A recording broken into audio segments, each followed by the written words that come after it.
Micro, merci pour la technique. Je vous salue chacun, tout un chacun, fraternellement, au nom de notre Seigneur Jésus-Christ. Ça fait de la joie de vous voir et de partager cette parole de notre Seigneur ensemble. L'amour fraternel, signe de la famille de Dieu. Et le texte, en continuant sur 1 Jean, la première épître de Jean. Dans ma maison, c'est Véro qui ferme les portes à la maison le soir. Or, elle vérifie. Parfois, quand nous partons ensemble et Tim et le dernier, il s'interroge, est-ce que je me suis rappelé de fermer la porte ou pas? Oui, la porte est fermée. Jean, il aborde aussi un sujet qui pourrait nous préoccuper, et ça, c'est l'éternité. Est-ce que cette porte-là nous est ouverte? En es-tu certain? En es-tu certain que votre foi vous ouvre, vous garantit, vous assure cette promesse? C'est ça le thème aujourd'hui de ce texte en 1 Jean, chapitre 3, les versets 11 à 24. Il parle de l'amour fraternel comme un signe. Si on a l'amour, on est comme Jésus.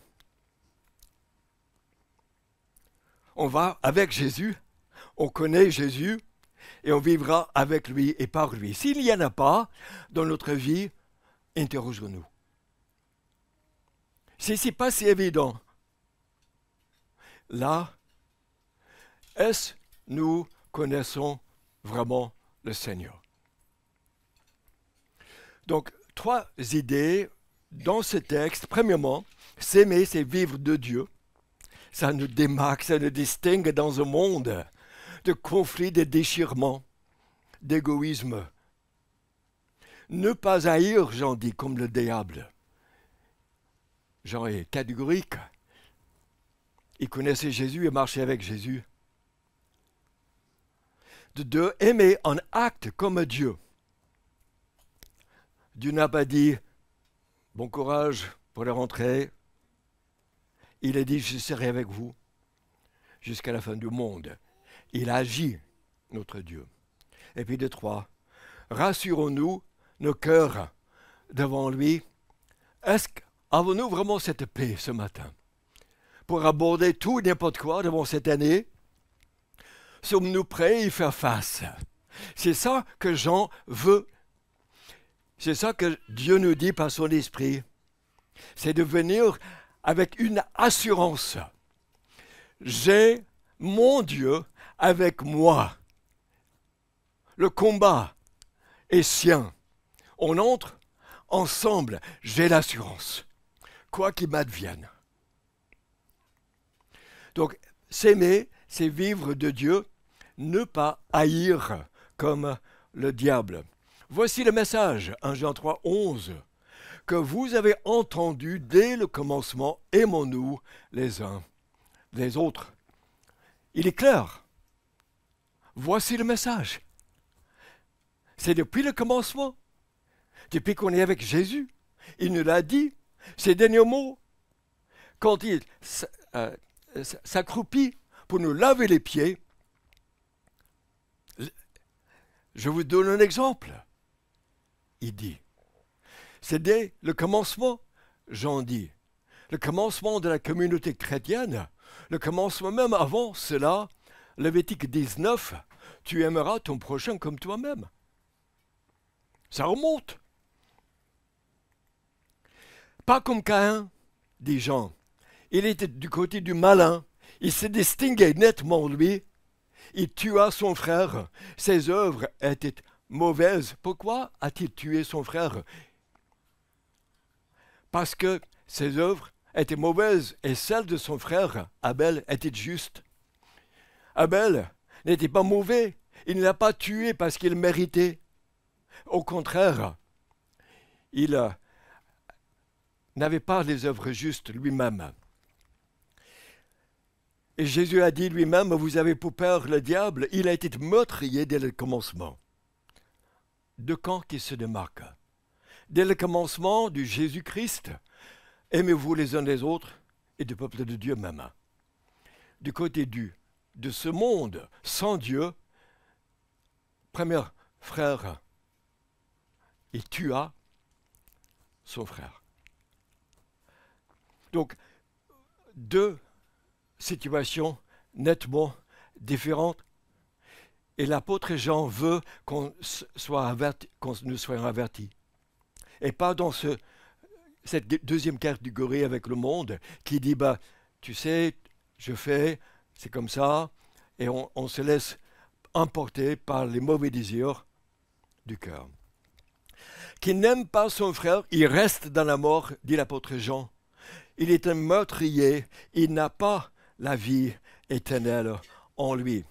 Ce qu'il dit quand il dit il reste dans la mort, c'est, oui, la Bible dit que le salaire du péché, c'est la mort.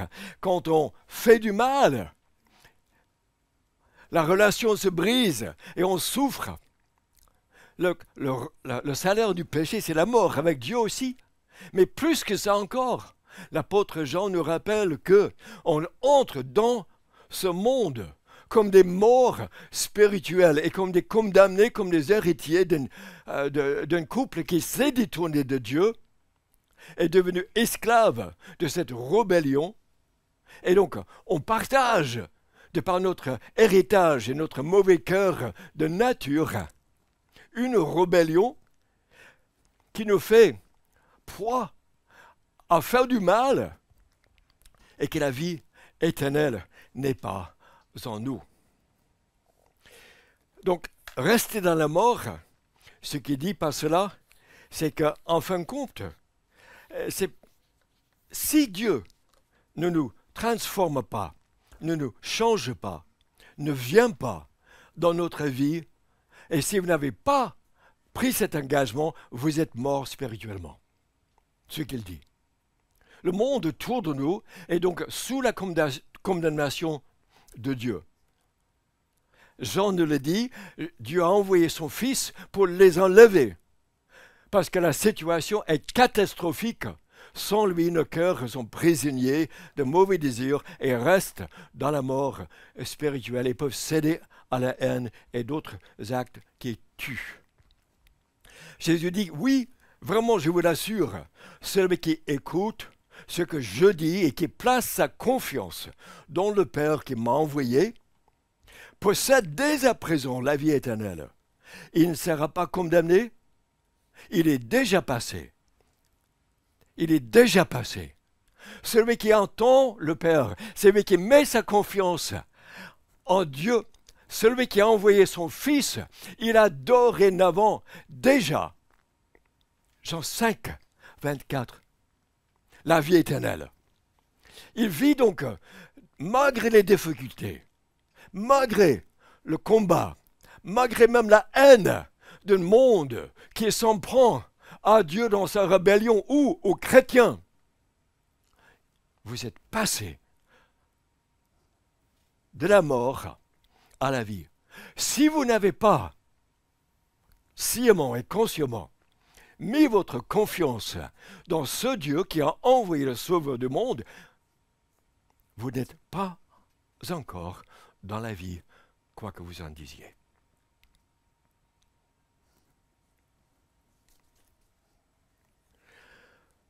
Ne vous étonnez pas, frères, dit Jean, si le monde vous déteste. Il fait référence aux paroles de Jésus en Jean 15. Si le monde vous déteste, sachez qu'il m'a détesté avant vous.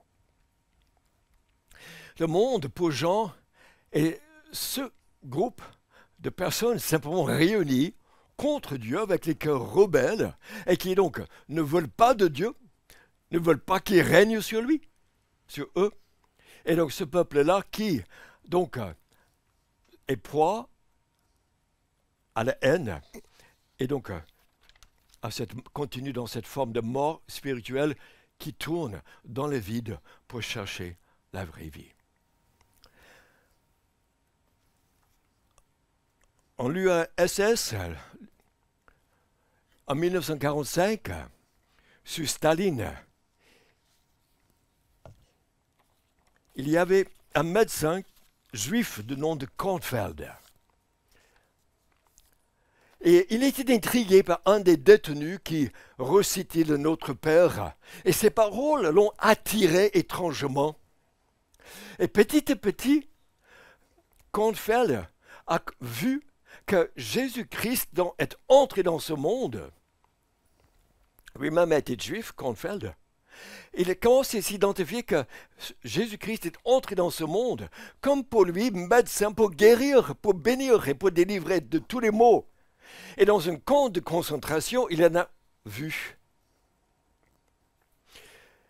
Un jour, donc, il y avait un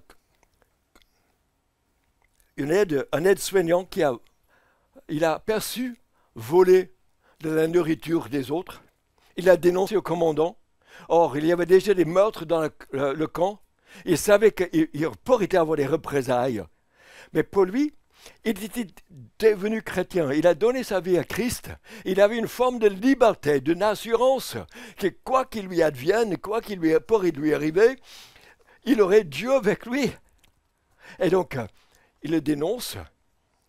Or, pas loin après, il soigne un autre détenu qui a été opéré d'un cancer d'intestin. Dans ses yeux, il y avait la tristesse et le soupçon.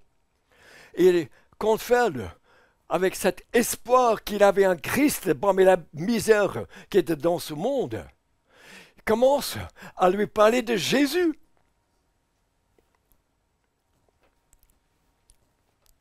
Qui lui a changé la vie.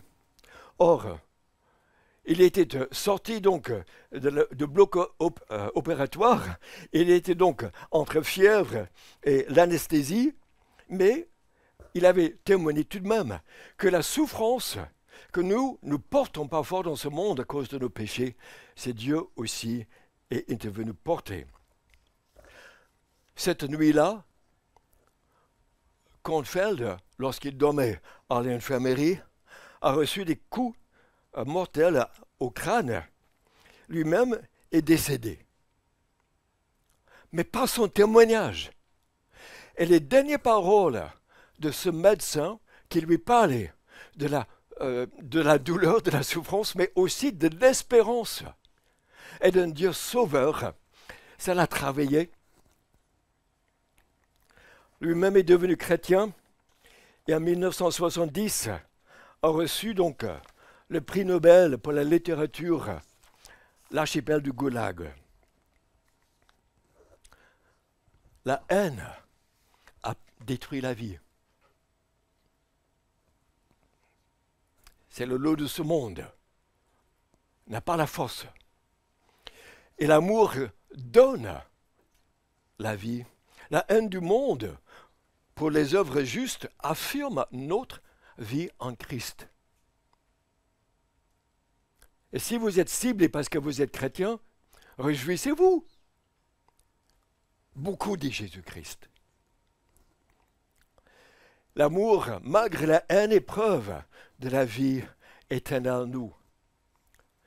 Que notre face, notre attitude, dans les souffrances et dans le mépris pour notre vie et pour notre Sauveur. Et si nous répondons non pas avec la haine ou l'indifférence, mais plutôt avec la bienveillance et la douceur et avec l'amour, c'est un témoignage de Jésus-Christ et montre que nous lui appartenons et pas à ce monde. Rosaria Butterfield était prof de la littérature gauche, féministe et lesbienne à l'université de Syracuse à New York. Il y avait un groupe chrétien qui prônait la fidélité et la pureté dans les relations, dans le mariage et qui louait le stade de l'université pendant le week-end. Alors, elle a écrit en tant que prof une lettre d'attaque dans le journal local pour les dénoncer. Elle a reçu en retour beaucoup de courriers haineux. Il y avait une lettre qui s'est démarquée. C'était de la part du pasteur de la ville qui est entré dans son monde qui ne l'a pas critiqué, mais qui a montré de la douceur et de l'amour, et qui lui a demandé de vérifier et de soutenir ses suppositions dans un monde matérialiste. Cela l'a intrigué. Et cela a commencé une relation avec le pasteur et son épouse. Et elle leur a fait entrer dans son monde pour découvrir ses amis. Ils ont échangé des livres, ils ont discuté sur la sexualité, sur la politique. Et elle commençait, Rosaria, à lire la Bible. Elle l'a repoussée, ne voulait pas, mais elle était présente. Les paroles d'un Dieu qui l'aimait, qui l'a cherché, malgré elle. Et dans son témoignage, son autobiographie, elle écrit « Je me suis levé de mon lit d'amant lesbienne et une heure plus tard, je me suis assise sur un banc de l'église. Puis un jour ordinaire, je suis venu à Jésus, les mains libres et nues. Dans cette guerre des visions du monde, le pasteur et sa femme étaient là. L'église qui priait pour moi depuis des années était là. Jésus a triomphé. Rosaria s'est mariée avec un pasteur, est devenue mère, avait un ministère auprès des étudiants à son université. Combien donc c'est important de faire preuve de grâce et d'amour face à l'opposition. Tout a commencé avec la lettre aimable d'un pasteur en réponse à l'article du journal hostile de Rosaria. Le ton de cette lettre ainsi que l'amitié chaleureuse qui a suivi ont été les facteurs que Dieu a utilisés pour l'amener à la foi en Christ. Et maintenant, dans ce ministère auprès des étudiants, à la fac, à l'université, elle essuie elle-même cette hostilité d'un monde qui ne comprend pas qu'est-ce qui nous transforme de par cette relation avec Dieu. Malheureusement, trop de croyants répondent à l'hostilité par l'hostilité à l'autour, mais le courrier haineux n'amène pas les gens à la repentance. Il n'honore pas le Christ. Au contraire, le pardon gracieux, l'amour, la miséricorde sont ceux dont notre monde a besoin. L'apôtre Jean nous dit, aimer comme Dieu, aimer c'est d'être comme Dieu, en acte et en vérité. Voici comment nous avons connu l'amour, dit Jean. Alors, dans la langue originelle, c'est représenté comme avec avec un petit point d'un acte. Dieu a démontré son amour qui continue. Nous pouvons connaître cet amour parce que Dieu a agi. Christ a donné sa vie pour nous. Et la Bible répète car Dieu a tant aimé le monde qu'il a donné son Fils unique afin que quiconque croit en lui ne périsse pas, mais qu'il ait la vie éternelle. Galates 2:20. La vie que je vis maintenant par l'amour, par le Fils plutôt, de Dieu qui m'a aimé. Donc, c'est répété beaucoup de fois que cet amour est connu par le Christ. Et donc l'apôtre Jean nous dit, il y avait un acte prédit, prévu par les prophètes, par Jésus, témoigné, attesté par les apôtres qui ont donné leur vie. Et ça dit que Dieu vous a tant aimé qu'il préfère sacrifier son propre Fils à votre place pour que vous ne soyez pas maudits et sous la colère de Dieu, mais plutôt pardonnés, réconciliés et aimés. Et il dit, voici l'amour, un tel amour que le Christ a placé. il a pris son âme, il a pris sa vie, et il a mis sur la croix à notre place, à votre place, parce qu'il vous aime. Et le monde, Rosaria, Butterfield et d'autres, il les a tant aimés que lui-même, il subit la peine de nos injustices. Nous pouvons donc, désormais, si nous avons mis notre confiance dans cet acte historique et d'obéissance de Jésus-Christ pour nous, nous pouvons nous dire, je suis aimé. Quoi que j'ai fait, c'est le Christ qui m'a aimé. Il a donné son âme pour la mienne. Je prends la vie. Je vis dans le Christ. Je suis aimé. Et je fais partie désormais, dorénavant, de sa famille. Je suis enfant de Dieu. C'est ça que j'en dis. Sachez donc que vous êtes aimés en Christ. Et donc Jean nous dit, nous aussi, nous devons donner notre vie pour les frères et sœurs. Ce mot devoir peut nous déranger. C'est Christ même. Qu'est-ce que je dois faire? Bon, voyons-le plutôt d'une façon déontologique. C'est qu'il y a une vérité, des vérités. Premièrement, Christ nous a aimés à notre tour. Si nous connaissons le Christ, si nous suivons le Christ, si nous sommes de la famille de Dieu, il nous a appelés à le suivre, à l'imiter, à aimer nos prochains. Et surtout, l'apôtre Jean ici mise la famille de Dieu à nous aimer les uns les autres. De deux, si nous sommes transférés de ce monde, de la mort spirituelle, ça doit se voir. Une mort ne bouge pas, mais une vivante, ça vit, ça bouge, ça agit. Ça fait comme son maître, celui qui l'a ressuscité. Notre vie est cachée dans le Christ. Et donc, si nous sommes en Christ, Christ qui agit en nous et à travers de nous. Donc nous devons, il est logique, aimer les autres. Si nous sommes en Christ, et que le Christ nous aime. Si quelqu'un qui possède les biens de ce monde voit son frère dans le besoin et lui ferme son cœur, comment l'amour de Dieu peut-il demeurer en lui? Les biens, c'est le mot bios, c'est la vie, les substances de la vie. Ça peut être un sourire, ça peut être une prière, ça peut être un temps, des visites, ça peut être aussi de l'argent pour payer la facture de l'électricité, ça peut être quelque chose qui, si on voit, si on entend, si on prend connaissance d'un frère, d'une sœur, d'une famille, surtout Jean ici mise la famille de Dieu, il dit, et on ferme son cœur. C'est-à-dire que l'amour de Dieu qui est en nous, je la ferme. Je ferme mon cœur. Je prétends comme si ça n'existe pas. Et donc le mot cœur, ici est un mot aussi important dans la Bible, c'est le mot compassion ou entraille.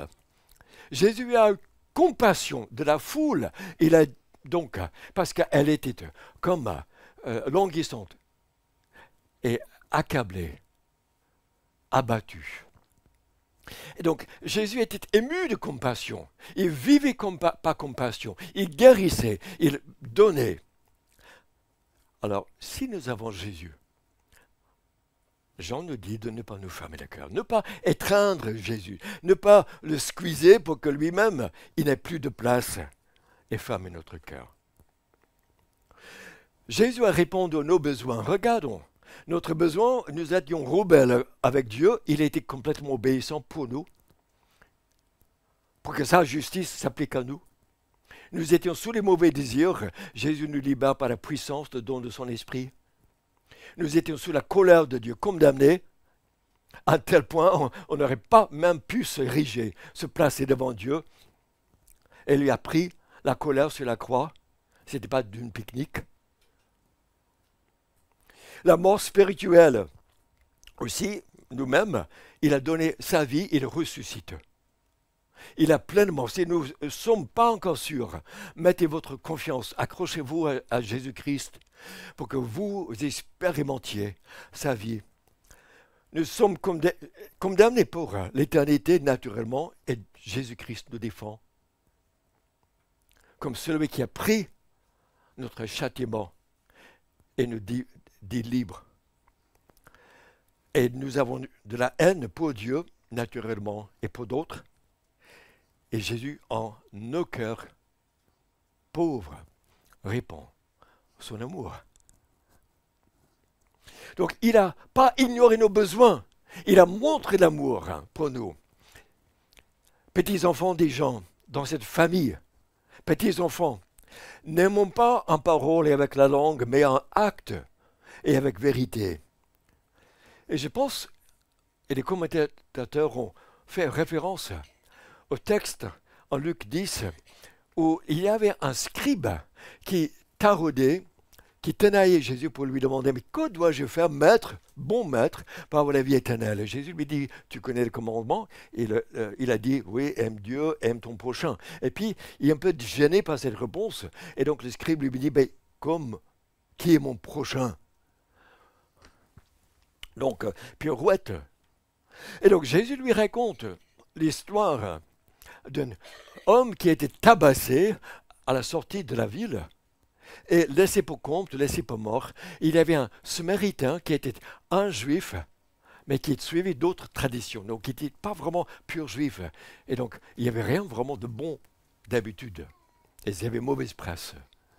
Et donc, c'est lui qui s'en occupe, et pas le lévite, ni le scribe ou le prêtre qui passe devant. Et donc, il a montré, et le mot encore, compassion. Et ce mot est un mot béni, parce que dans l'Ancien Testament, c'est jamais, ou presque jamais, au singulier, c'est toujours au pluriel. Le Dieu des compassions. Pourquoi? Parce que ce sont des actes. Un Dieu qui agit pour nous.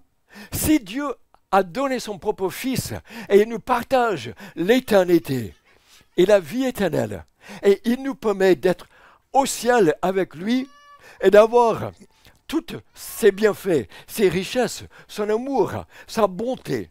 Et nous fermons notre cœur auprès de nos frères et de nos sœurs. L'apôtre Jean, il s'étonne, mais comment l'amour de Dieu peut-il exister en nous? Et si nous agissons,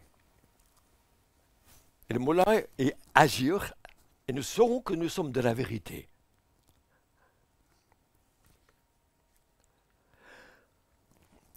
Si on repense à l'histoire du christianisme, le christianisme existe, l'Église existe à cause des actes de dénuement, de déférence, d'humilité, de bonté que les uns ont fait envers les autres. Saluez Prisca et Aquilas, mes collaborateurs en Christ, dit l'apôtre Paul. Ils ont risqué leur tête pour me sauver la vie. Et les églises aussi le sont reconnaissantes. On a cette dette. Ou encore, Luc, qui s'est levé et était médecin, pour aller accompagner les apôtres sur le champ de mission. Silas, qui a été tabassé avec l'apôtre Paul dans la prison de Philippe, parce qu'ils ont annoncé par amour l'évangile, et quand bien que Paul a été citoyen romain, il n'a qu'à sortir sa carte romaine de sa poche, qu'après avoir été battu parce que l'Église était menacée, il a payé de sa chair. Ou encore Onésiphore, qui était allé en Rome pour chercher Paul, pour prendre soin de lui, ou Paphrodite, qui était envoyé par l'église de Philippe pour prendre soin de Paul, est tombé lui-même gravement malade jusqu'à la mort, dit Paul, envoyé par l'église de Philippe. Notre foi subsiste à cause de l'amour mutuel, sacrificiel de ceux qui nous ont précédés. La femme de Massabuo, dans l'Aveyron, était un refuge huguenot. C'est-à-dire que quand on passait dans le XVIe siècle et on cherchait à les tuer, il avait des points de repère, des points où il fallait aller pour se cacher, sinon on était mort. Le jour du 3 janvier 1575, le capitaine Bajourdan, monsieur de Sérignan, gouverneur de Montauban, et plusieurs autres gentilshommes protestants passèrent à Millau, pas à Nîmes, et tombèrent dans une embuscade. Ils étaient pris. C'est l'histoire, c'est notre histoire, c'est l'histoire de ce pays. Il y avait des femmes qui courageusement ont accueilli à un certain risque ceux qui voulaient suivre Jésus-Christ et qui a permis que cette foi se transmette. 50 ans plus tard, voilà l'injonction royale de Louis XIII. Ceux qui donnent retraite, fournissent des vivres, favorisent aussi l'office. Ils vont payer une amende de 500 livres, 9 000 euros de nos jours contemporains, d'amende envers ceux qui les dénoncent. Votre voisin, membre de votre famille, des gens, 9 000 euros dans la poche pour vous dire que vous suivez le Christ.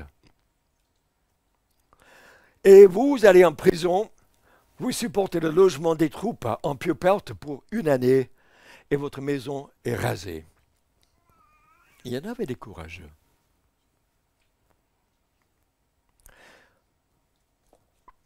J'ai trouvé cette histoire d'un pasteur qui s'appelle John Harper. Il était pasteur à Londres. Et dans le livre The Titanic's Last Hero, le dernier héros du Titanic, en avril 1912, donc, le Titanic heurte un iceberg et coule rapidement. Donc, Harper, qui avait un engagement à l'église de Moody à Chicago pour apporter des enseignements, et qui était déjà venu, et c'était en retour pour revenir pour apporter quand il était à bord du Titanic qui a coulé. Donc il met en sûreté sa fille de 6 ans, il est veuf, et sa sœur qui voyage avec lui. Il enfile donc après un boîte de sauvetage et saute dans l'eau. Pourquoi? Parce qu'il y a 1500 personnes dans l'eau et il est pasteur et eux, ils meurent.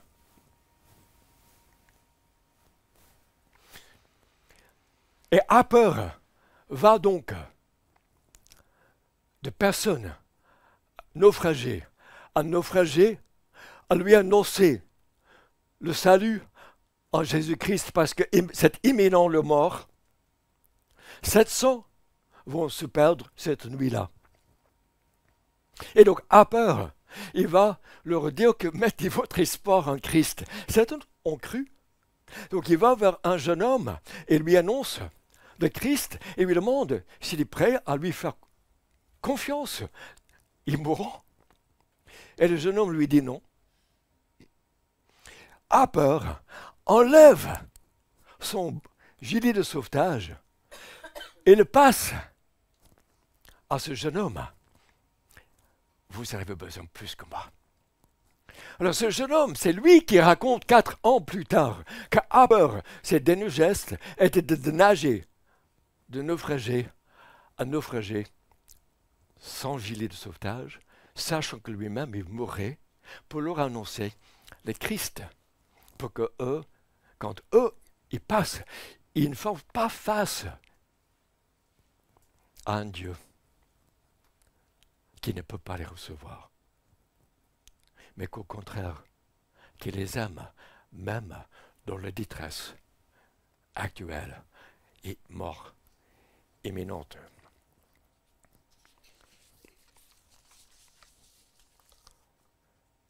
Et de trois, ce texte nous dit que quand nous aimons, cela nous rassure devant Dieu, que si nos actes sont empreintes d'amour, nous pouvons avoir une forme d'assurance qui dit que notre foi est valide. Le mot rassurer, c'est le mot persuader. C'est comme si un dialogue, je parle à mon cœur et je me dis, mon cœur, alors là, j'ai cette assurance. J'ai cette assurance parce que Dieu me l'a dit. Et mes actes, quoique faibles, quoique manquantes, même parfois, c'est pas vraiment la hauteur. Parce que d'aimer mon frère et ma soeur, comme Jésus, c'est tellement élevé, mais il y a quand même de la vérité dans mes gestes et dans mes actes. Et donc, j'ai une forme de confiance et de liberté. Que quand je me place devant Dieu, pas parce que je me rachète moi-même par mes actes, mais parce que mes actes témoignent de Christ qui m'a racheté. Et Christ est en moi. Et lui qui m'aime me donne cet amour pour mon prochain, surtout mes frères et sœurs. Et Jean nous dit donc, on n'est pas condamné devant Dieu. Et de deux, on sait que Dieu exauce nos prières. Regardons ces derniers éléments. Nous saurons que nous sommes de la vérité et rassurerons notre cœur devant lui. Si notre cœur nous condamne,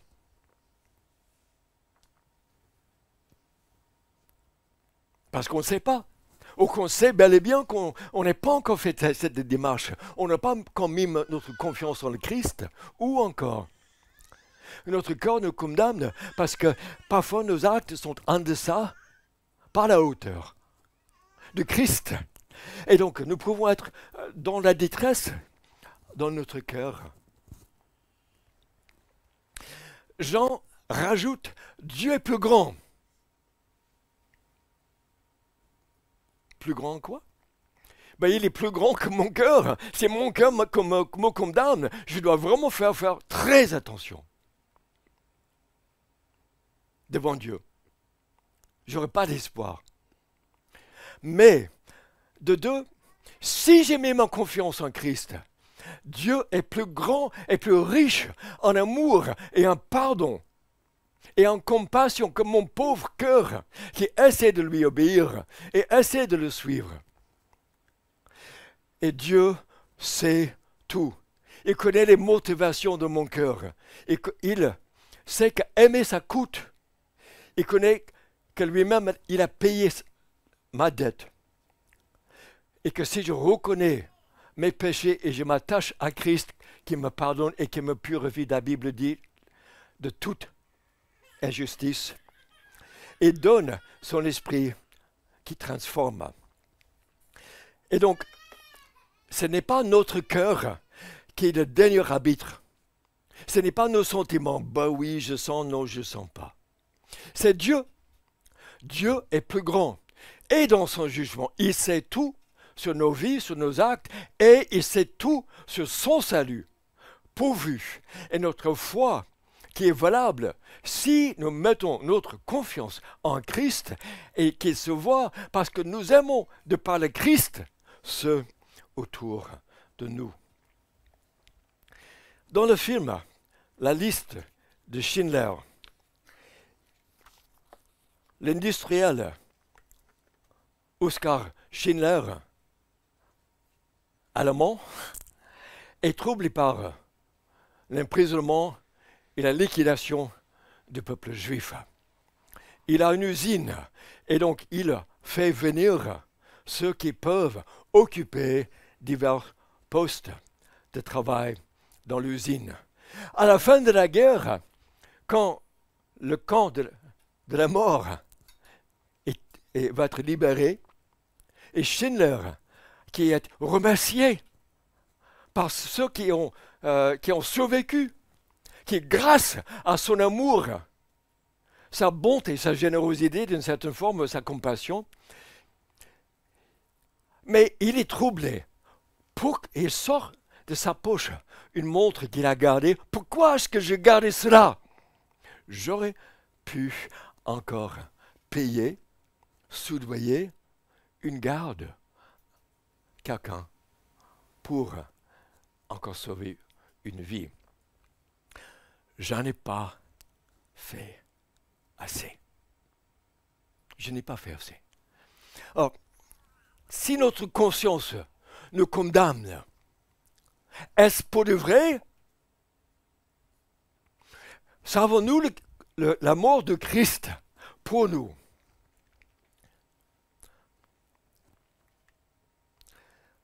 Le psalmiste dit, examine-moi, ô Dieu, connais mon cœur, remets-moi l'épreuve et connais mes pensées. Regarde si je suis sur une mauvaise voie et conduis-moi sur la voie de l'éternité.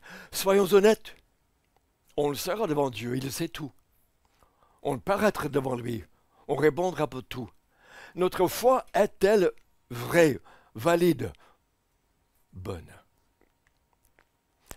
L'apôtre Jean donc veut venir à ceci. Ne saurons pas cela par notre amour qui valide notre foi parce que c'est le Christ en nous, que nous sommes de la vérité, pas de ce monde qui se rebelle contre ce Dieu. Nous rassurerons notre cœur devant lui. Ce n'est pas nos actes, mais c'est Christ. Mais parce que nos actes montrent le Christ, c'est le Christ qui te défendra. Et si notre cœur ne condamne pas, nous aurons de l'assurance, liberté. Oh, cher ami, ce matin, as-tu cette assurance ou non?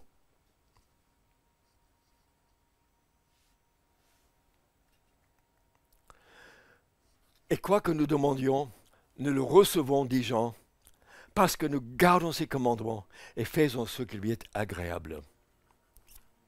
Assurance, je viens devant Dieu. Assurance, je viens et je n'ai pas troublé, je viens devant mon Père.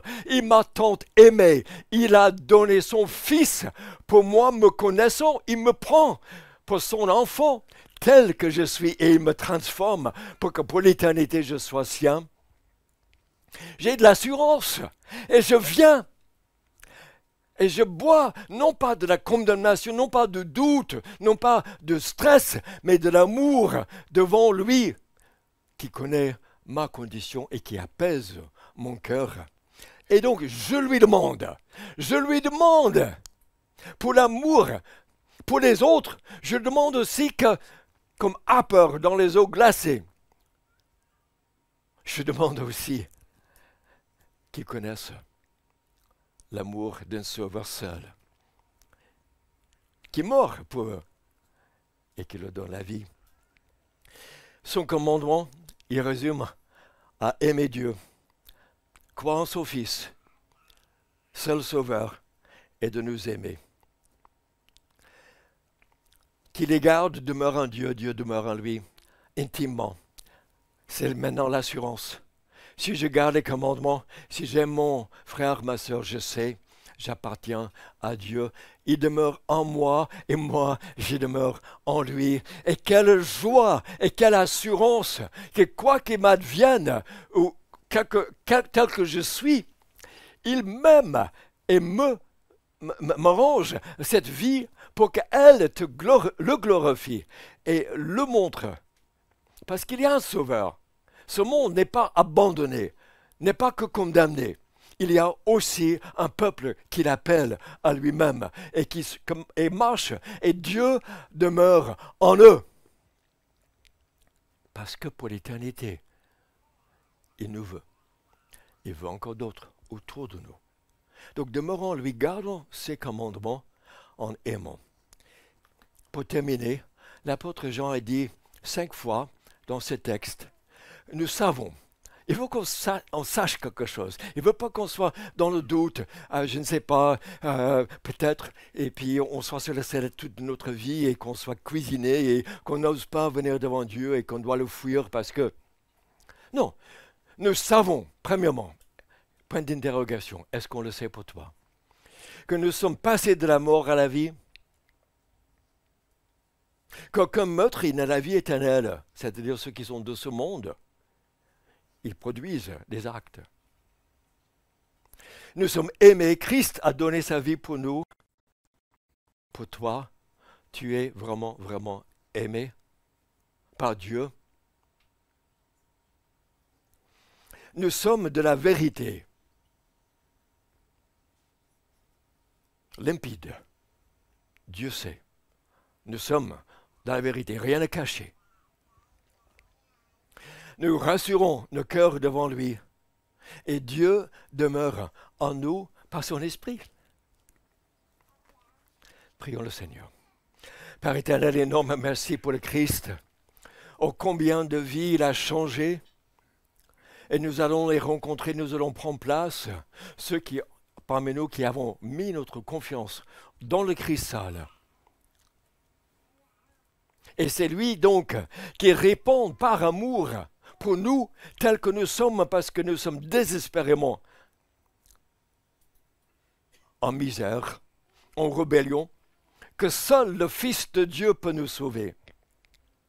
Venu, il a fait, il est ressuscité et nous déclare juste. Et donc à nous de croire, à nous attacher. Et puisque nous nous attachons, de ranger nos vies par obéissance pour aimer nos frères, aimer nos sœurs. Oui, nous sommes encore des rebelles en cours d'être transformés. Ce n'est pas toujours simple. Et le cœur peut nous condamner. Mais toi, tu es plus grand. Tu nous dis que tu nous aimes, tu nous dis que tu nous pardonnes, que tu nous ressuscites, que tu nous donnes vie, que tu nous donnes force et grâce pour te ressembler, pour être avec toi. Et c'est ça que tu veux. On demeure en toi et qu'on le sache. Père, ce matin, tu vois les cœurs des uns des autres, ceux qui n'ont pas encore clairement fait cette démarche, qu'ils entendent ta voix, qui ne tarde pas, c'est le Christ. Il n'y a vraiment pas d'autre moyen. Et accompagnez-les, Père, vers ces démarches, accueille-les pleinement pour qu'ils voient ton visage, qu'ils sourient, qu'ils les bénissent. Aussi, Père, qu'ils aient cette assurance, qu'ils puissent dire à leur cœur, je sais, j'ai l'assurance. Et un jour, je verrai mon Sauveur. Et pour l'instant, je vis pour lui, pour que d'autres, à leur tour, apprennent à connaître ce grand amour. Au nom de Jésus. Amen.